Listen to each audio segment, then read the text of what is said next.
So I would love to say, as fans, we should probably just be united on this one. This is such an absurd, insane hypothesis that it's not even worth debating. We should just laugh at it. This is really, really too much. But there is something to be learned by going through the devil's advocate and looking at those. So we'll start off with looking at world class. Basically what they do is very hostile takes to so-called SJW, political correctness, etc., etc., etc. Now, Jeff, who we're going to be hearing, does make a few good points, especially at the beginning, because Maggie, the writer behind this, does make a few errors. But I think the more he does his editorial, you're going to say, like, wait, okay, your basic point is fine, but then you're starting to make some critical mistakes, which shows you don't understand Halloween either. So let's hear him speak and then respond. Halloween's bone-chilling villain Michael Myers is homophobic in new film. The long-running Halloween franchise has largely focused on the effects of Myers and his rampage on the Stroke family. The Stroke family, let's just stop right there for a second. You're so worried about homophobia that you can't even get the name of the characters right. Points off for showing your bias. And Halloween Kills is no exception to that tradition. The film is a direct sequel to 2018's Halloween, which ended with the mass killer being trapped in the protagonist Laurie Strode's burning house. Stroke family, Laurie Strode. K and D are not exactly right next to each other on the keyboard.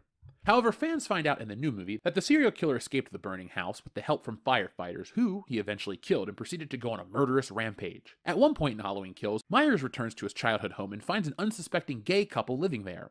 The men, who are named Big John and Little John, realize someone is in their home and search for the intruder, but instead of making it out alive, they're murdered by Myers. The scene stirred up discussion on Twitter, with some people labeling Michael Myers as homophobic for killing the couple. Fans also drew comparison between the treatment of LGBT+ characters in Halloween Kills and the new Chucky series. So Twitter is offended. Good. That's how it should be. I'm not one to ever sing the praises of Halloween Kills, but the movie is not homophobic. It's about equality and the futility of life. Michael Myers kills indiscriminately and without remorse. I guess that raises the question about representation. Do people want representation, or do they want protection? It's something we'll dive into in just a moment, but let's talk about Big John and Little John for just a moment. In the film, they're shown to be celebrating Halloween in a traditional fashion, with Little John getting high and watching horror movies, while Big John prepares the food. Nothing shocking. The town folks don't call them any slurs. The only injustice they suffer outside of being murdered was being pranked by the kids, and they held their own pretty well.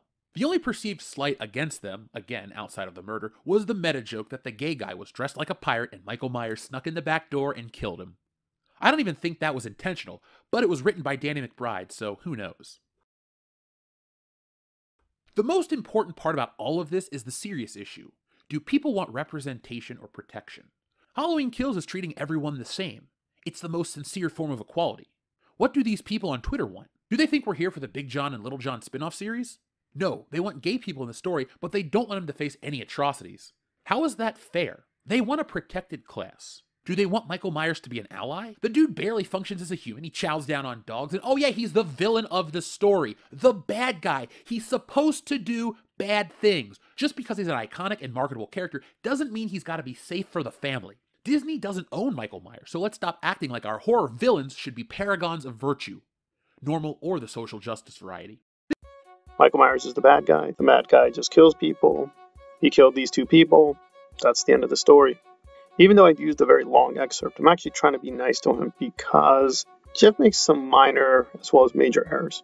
He says in a future scene that Michael kills, quote, female nurse and a male doctor who are non-white. He's got that wrong. In the film, this is kind of a twist because it's on Halloween, right? So they're wearing costumes.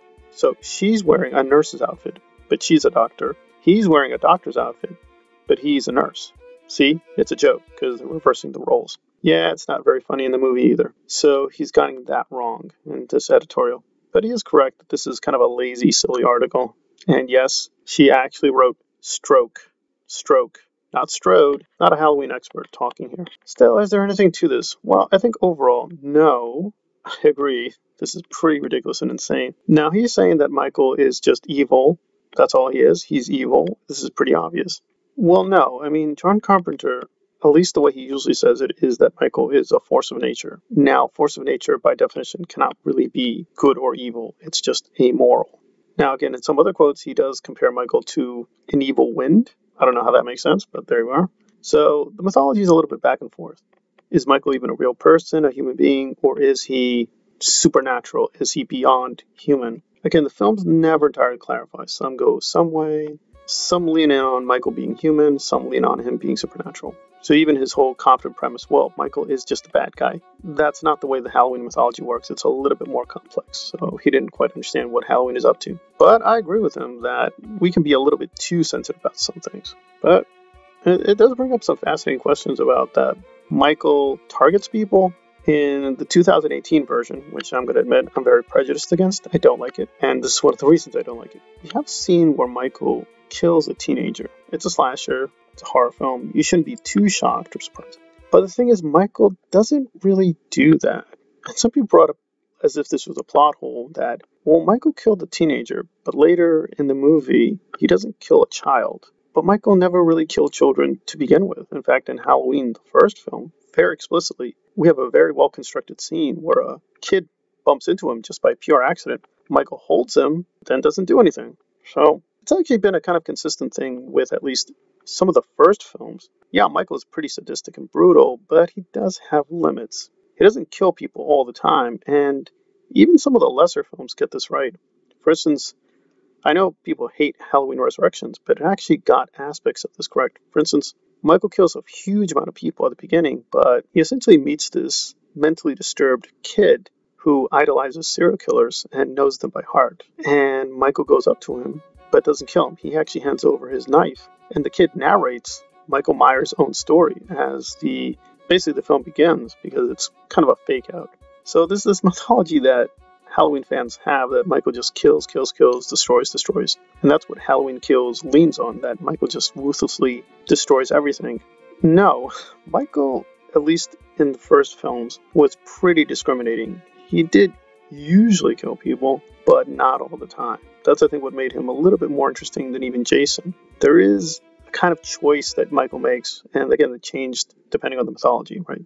In the first film, he's not connected to Laurie. In Halloween 2, he is. In the Thorn trilogy, he's sort of being manipulated by a cult, so on and so forth. So I'm actually agreeing with him, right? The major point is correct, that this is silly and sort of trying to look at every single victim of Michael and trying to draw this political lesson. But his other point that, listen, it's just a bad guy, it's just a silly movie. No, there is a serious mythology. There are limits, there are rules, but they're flexible and they can be altered and changed. I think the problem with these new films is they're taking the more sensationalistic side of Michael, and that's legitimate, and just focusing on that.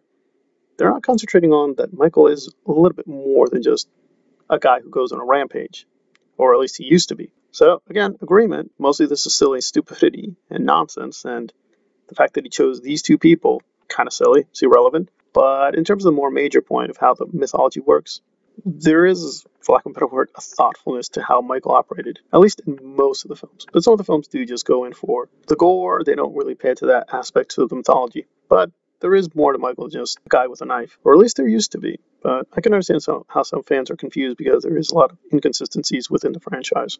So, agreeing, this controversy is stupid, but it does lean into more interesting questions about, well, how does Michael operate? How does the mythology operate? And so on and so forth, if you're a much more deeper fan, which I don't think Jeff is. I think he just superficially sees, yeah, Michael, Halloween, slasher, movie franchise. Mostly it is, but sometimes it does try to touch on much deeper themes, and in that case, sometimes raising these questions is perfectly legitimate. Not in this case, but sometimes.